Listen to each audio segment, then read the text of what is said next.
ഇന്നത്തെ English class കുറച്ചുകൂടി രസകരമായിട്ട് തന്നെ തുടങ്ങാൻ ഞാൻ ആഗ്രഹിക്കുകയാണ്. മുഴുവനായിട്ട് കാണണമെന്ന് അഭ്യർത്ഥിക്കുകയാണ് പ്രിയപ്പെട്ട സുഹൃത്തുക്കളെ. നമ്മൾ കിലുക്കത്തിൽ ജഗതി കണ്ടിട്ടില്ലേനോ?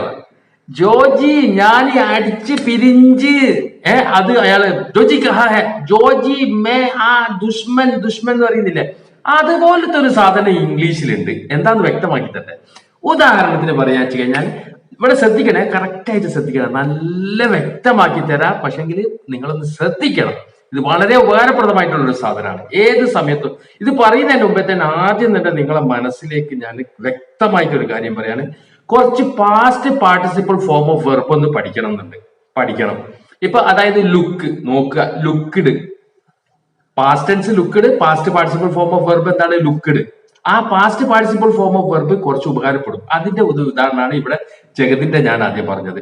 ഇപ്പൊ ഉദാഹരണത്തിന് പറയാ വെച്ച് കഴിഞ്ഞാല്, എന്നെ ഒരാൾ ആക്രമിച്ച്, എന്നെ ശരിക്കും ശ്രദ്ധിക്കണേ, ഞാൻ പോലീസ് സ്റ്റേഷനിൽ പോയിട്ട് പറയാം, എന്നെ ഒരാൾ ആക്രമിച്ച്, ഐ ഹാവ് ബീൻ അറ്റാക്ക്ഡ്. ഇവിടുത്തെ അറ്റാക്ക്ഡ് ഉണ്ടല്ലോ, ജഗതിന്റെ വരെ വരുന്നുണ്ട്, പ്രധാനപ്പെട്ട് വരുന്നുണ്ട്. I have been attacked by someone, ആരെങ്കിലും ആയിക്കോട്ടെ, അതൊന്നും ഇവിടെ വിഷയമല്ല. ഞാൻ ഇത്ര മാത്രമേ എഴുതിക്കുള്ളൂ. ഐ ഹാവ് ബീൻ അറ്റാക്ക്ഡ്, ഞാൻ അറ്റാക്ക് ചെയ്യപ്പെട്ടു. ഇവിടെ ഞാൻ സാധാരണ കേസിൽ നമ്മൾ ഐ സി യു, ഞാൻ നിന്നെ നോക്കുന്നു, അങ്ങനെയുള്ള കാര്യങ്ങൾ പറയുന്നത് ഞാന്, പിന്നെ വെർബ്, പിന്നെ ഒബ്ജക്റ്റ് എന്നാണ് പറയുന്നത്. ഇവിടെ ഒബ്ജക്റ്റിന് പ്രാധാന്യം, അല്ലെങ്കിൽ നമ്മൾ സബ്ജക്റ്റിന് പകരം നമ്മളെ ആരെങ്കിലും ചെയ്തു കഴിഞ്ഞാൽ നമ്മൾ അവിടെ ഒബ്ജക്റ്റിന്റെ സ്ഥാനത്തായിട്ട് വരുന്നത്. ഐ ഹാവ് ബീൻ അറ്റാക്ക്ഡ്, ഞാൻ അറ്റാക്ക് ചെയ്യപ്പെട്ടു. ഇവിടെ നമ്മൾ ശ്രദ്ധിക്കേണ്ട കാര്യം എന്ന് വെച്ച് കഴിഞ്ഞാൽ, നമ്മളൊരു കാര്യം ചെയ്യുന്നില്ലെങ്കിൽ അവിടെ ബീൻ എന്നുള്ള ഒരു സാധനം കടന്നു വരും എന്ന് മനസ്സിലാക്കിയായി. ജസ്റ്റ് ഒരു ബീൻ എന്നുള്ള സംസാരിക്കുന്ന സമയത്ത് ബീൻ എന്നുള്ള കടന്നു വരണം. ഇപ്പൊ ഉദാഹരണത്തിന് ഏതെങ്കിലും ഒബ്ജക്റ്റിന്റെ കാര്യം പറയുന്ന സമയത്ത് ബീന് കടന്നു വരണം.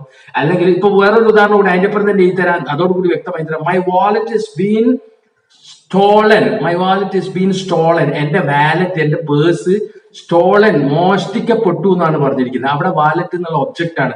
അപ്പം നമ്മുടെ നാവിൻ തുമ്പത്ത് നമ്മൾ സംസാരിക്കുന്ന സമയത്ത് വാലറ്റ് ആണ് ആദ്യം കടന്നു വരുന്നുണ്ടെങ്കിൽ മൈ വാലറ്റ് സ്റ്റോൾ, അല്ലെങ്കിൽ സ്റ്റീൽ. സ്റ്റീൽ എന്ന് പറയുന്ന വെർബ് ഉണ്ടല്ലോ, മോഷ്ടിക്കൂ എന്നുള്ള, അതിന്റെ stole past tense, past participle form of വെർബാണ് സ്റ്റോൾ എന്നുള്ളത്.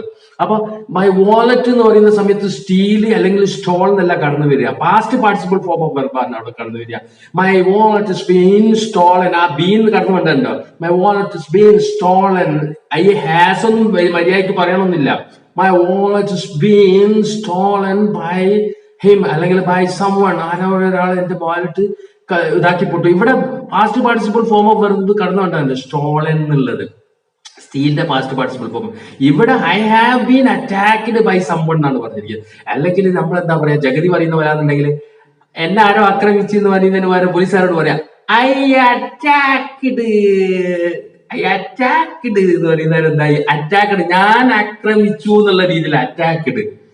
അവിടെ ആ ഒരു past participle form of verb ആയിട്ടുള്ള ബി എന്നുള്ള കടന്നു വന്നിട്ടില്ലെങ്കിൽ നമ്മൾ അറ്റാക്ക് ചെയ്ത പോലെ ആയിപ്പോവും, ജഗതി പറഞ്ഞ പോലെ ആയിപ്പോവും. മൈ ജോജി ദുഷ്മൻ,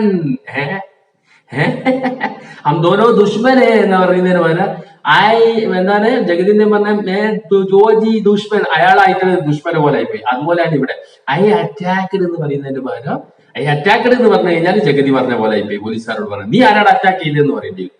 അല്ലെങ്കിൽ I been attacked by someone, അല്ലെങ്കിൽ by a group of people.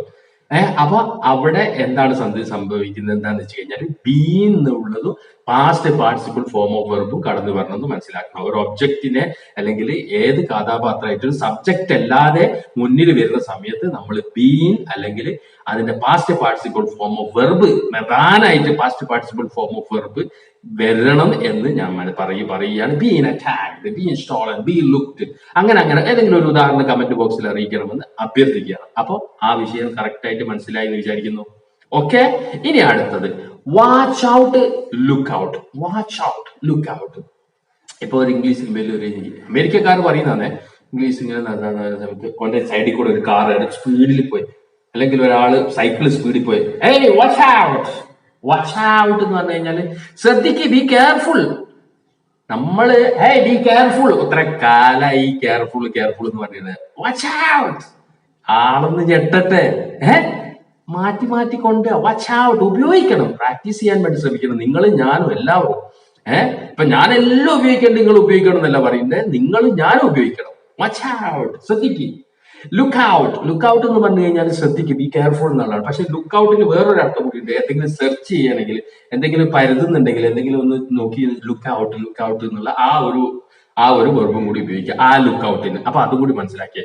അപ്പൊ അങ്ങനെ എന്തെങ്കിലും വരുന്ന സമയത്ത് വാച്ച് ഔട്ട്, ഒന്ന് ശ്രദ്ധിക്കണോ, അല്ലെങ്കിൽ നോക്കി പോടണോ എന്നൊക്കെ പറയുന്നില്ല, അതിനാണ് വാച്ച് ഔട്ട് എന്ന് പറയുന്നത്. ഒരു ഉദാഹരണം ഞാൻ ഇവിടെ എഴുതി വെച്ചിട്ടുണ്ട്. Watch out, there is a car coming. Watch out, there is a car coming. ശ്രദ്ധിക്ക്, ഒരു കാർ എന്താ വരുന്നത്. അല്ലെങ്കിൽ നമ്മളെ ഇടയിൽ കൂടെ നമ്മളിങ്ങനെ തട്ടിയിട്ട് അല്ലെങ്കിൽ തട്ടാൻ പോകുന്ന പോലെ ഇങ്ങനെ പോയി കഴിഞ്ഞാൽ വാച്ച് ഔട്ട്, ശ്രദ്ധിച്ചിട്ട് പോടാ എന്ന് പറയുന്നതല്ലേ. അവിടേക്കാണ് ഈ വാച്ച് ഔട്ട് എന്ന് പറയുന്നത്. വാച്ച് ഔട്ട് ഉപയോഗിക്കാൻ വേണ്ടിയിട്ട് ശ്രമിക്കുക. ഓക്കെ, ഇനി ഞാൻ അടുത്ത് എഴുതി വെച്ചിരിക്കുന്നത് I am tired, I am exhausted. പ്രിയപ്പെട്ട സുഹൃത്തുക്കളെ, ഞാൻ ഇത്രയും നേരം നിലവിളിച്ചിട്ട് ഐ ആം ടയേർഡ്, ഞാൻ ക്ഷീണിച്ചു. I am exhausted. രണ്ടും തമ്മിലുള്ള വ്യത്യാസം എന്താ വെച്ച് കഴിഞ്ഞാൽ രണ്ടും ടയേർഡ് തന്നെയാണ്, ഒരു ക്ഷീണം പറ്റിയത് തന്നെയാണ്. I am tired, I am exhausted. Tired ആണ് കൂടുതലായിട്ട് ഉപയോഗിക്കുക, എക്സോസ്റ്റഡ് ഉപയോഗിക്കാറുണ്ട്. എക്സോസ്റ്റഡ് എന്ന് പറഞ്ഞു കഴിഞ്ഞാൽ അതിന്റെ തീവ്രത കൂടും. ഞാൻ ഇങ്ങനെ കാണിച്ചില്ലേ, ഐ ആം ടയേർഡ്, എക്സോസ്റ്റഡ്. ക്ഷീണം കൂടിപ്പോയി, തീവ്രത കൂടിപ്പോയി, ഇന്റൻസ് കൂടുതലാണ് എക്സോസ്റ്റഡില്. ഓക്കെ, അതാണ് അത്രയും വ്യത്യാസമുള്ളൂ. ഇനി അടുത്തത് ഗോ അഹെഡ്. ഗോ അഹെഡ് എന്ന് പറഞ്ഞു കഴിഞ്ഞാൽ എന്താണ്? ഗോ അഹെഡ് എന്ന് പറഞ്ഞു കഴിഞ്ഞാൽ എന്തെങ്കിലും ഒരു കാര്യം ചെയ്യുന്ന, അല്ലെങ്കിൽ നമ്മളിപ്പോ ഒരു മീറ്റിങ്ങിന് കുറെ ആൾക്കാർ വന്ന് കുറച്ചു നേരം കാത്തു നിന്ന്, അപ്പൊ മാനേജറോട് പറഞ്ഞു എന്താ സംഭവം, ഇത് കുറെ ആൾക്കാർ ഇനി വരാനുള്ള. No, never think about them, go ahead.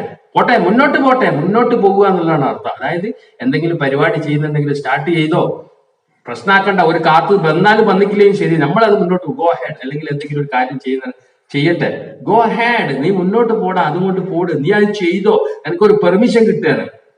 പറഞ്ഞ മനസ്സിലായി? ഗോ ഹെഡ്, മുന്നോട്ട് പോകുക എന്നുള്ളതാണ്. അവിടെ കാത്തു നിൽക്കലില്ല. കുറച്ചു നേരം കാത്തു നിന്നാലും പെട്ടെന്ന് തന്നെ ഗോ ഹെഡ്, മുന്നോട്ട് പോകുക, ഗോ അഹെഡ്. അതായത് നടന്നു പോകുക എന്ന് മാത്രമല്ല, അതിനും പറയാ ഗോ അഹെഡ് എന്ന് പറയാം, മുന്നോട്ട് പോകുക എന്ന് പറയാം. എന്തെങ്കിലും പരിപാടി തുടങ്ങുന്നുണ്ടെ പറയാം, മീറ്റിംഗ് തുടങ്ങുന്നുണ്ടെ ഗോ അഹെഡ് എന്ന് പറയാം. എന്തെങ്കിലും ഒരു സംരംഭമായിട്ട് ഞാൻ ചെയ്യാൻ വേണ്ടിയിട്ട് അത് തുടങ്ങാൻ വേണ്ടി പോകാൻ, അപ്പൊ അയാളോട് ഗുരുനാഥനോട് പോയി ചോദിച്ചാൽ പറഞ്ഞു ഗോ അഹെഡ്. ഓക്കെ, ആ രീതിയിലാണ് ഗോ അഹെഡ് പറഞ്ഞത്. ഇനി അടുത്തത് ആഫ്റ്റർ യു. ആഫ്റ്റർ യു എന്ന് പറഞ്ഞു കഴിഞ്ഞാൽ എന്താണ്? ഒരു ഇംഗ്ലീഷ് സിനിമയിൽ കണ്ട ഒരു അമേരിക്കൻ ഇംഗ്ലീഷുകാരൻ പറഞ്ഞ ഒരു സാധനമാണ് ആഫ്റ്റർ യു. രണ്ടാള് ലിഫ്റ്റിലേക്ക് പോവുകയാണ്. അപ്പൊ ലിഫ്റ്റിലേക്ക് കയറുന്ന സമയത്ത് അയാൾ മാറി നിന്നിട്ട് ആഫ്റ്റർ യു. എന്താ രസോ! ഇങ്ങനൊക്കെ ഇംഗ്ലീഷ് നമുക്ക് സംസാരിക്കാനുള്ള കഴിയോ? കഴിയണ്ടേ? ആഫ്റ്റർ യു എന്ന് പറഞ്ഞു കഴിഞ്ഞാൽ എന്താണ്? നിങ്ങൾക്ക് ശേഷം. വളരെ പൊളൈറ്റ്ലി, വളരെ താഴ്മയോട്, അതായത് നല്ല മാന്യമായിട്ട് വേറൊരാൾക്ക് ഒരു ചാൻസ് കൊടുക്കുകയാണ് നീ കഴിഞ്ഞതിന് ശേഷം. നീ ഇപ്പൊ ഒരു ചോറ് ഒരു ഗ്രൂപ്പായിട്ട് ചോറ് വയ്ക്കുകയാണ്, ഇങ്ങനെ എടുക്കുന്നവരോ. അപ്പൊ പറയുന്നവരാ നിനക്ക് ഞാൻ ഇട്ടേട്ടെ, എന്നാലും മറ്റേ പറയാ ആഫ്റ്റർ യു, നീ എടുത്തോ ആദ്യം, നിനക്ക് ശേഷം. ആഫ്റ്റർ യു അത് പല സന്ദർഭങ്ങളിൽ ഈ ആഫ്റ്റർ യു എപ്പോഴെങ്കിലും ഉപയോഗിച്ചില്ല. നിങ്ങൾ ആഫ്റ്റർ യു എന്നുള്ള പക്ഷേ ഇംഗ്ലീഷുകാർ ഉപയോഗിക്കുന്നുണ്ട്. പിന്നെ നമ്മൾ എന്തിനാ ഉപയോഗിക്കാൻ മടിക്കേണ്ട? ആഫ്റ്റർ യു എന്നുള്ളത് ഉപയോഗിക്കാൻ വേണ്ടി ശ്രമിക്കുക. നിങ്ങൾ തീർച്ചയായും ഉപയോഗിക്കണം എന്ന് പ്രത്യേകം പറയാണ്. ഇപ്പൊ നേരത്തെ പറഞ്ഞ ഉദാഹരണം കണ്ടില്ല, ലിഫ്റ്റിലേക്ക് കയറുന്ന സമയത്ത് ആഫ്റ്റർ യു, നീ പോയിട്ട് ഒരു മര്യാദ ആണ് അത്. നീ ചെയ്തതിന് ശേഷം, നിനക്ക് ശേഷം. അതാണ് പറഞ്ഞതിന്റെ അർത്ഥം ആഫ്റ്റർ യു എന്നുള്ളത്. അപ്പൊ ഇന്ന് ഇത്രയും പോരെ. പുതിയ വീഡിയോ ആയിട്ട് വരാം. നിങ്ങൾ ഒന്ന് ഷെയർ ചെയ്യും, മറ്റുള്ളവരിലേക്ക് ഒരു ലൈക്ക് ചെയ്യും. 1000 വ്യൂസ് ഒക്കെ ഉള്ളൂ. 1000 വ്യൂസ് പോരാ, 1000 ലൈക്ക് തന്നെ വേണം. നിങ്ങൾ പ്രധാനപ്പെട്ട ലൈക്ക് ഒന്ന് അടിച്ചേക്ക് ഇപ്പം തന്നെ. പറ്റുമെങ്കിൽ നിങ്ങൾ മറ്റുള്ളവരിലേക്ക് ഷെയർ ചെയ്യാൻ വേണ്ടിയിട്ട് ശ്രമിക്കുക. ഓക്കെ, കണ്ട എല്ലാവർക്കും നന്ദി അറിയിക്കുകയാണ്. പുതിയ വീഡിയോ ആയിട്ട് കാണാം ഇൻഷാ അല്ലാഹ്. നന്ദി.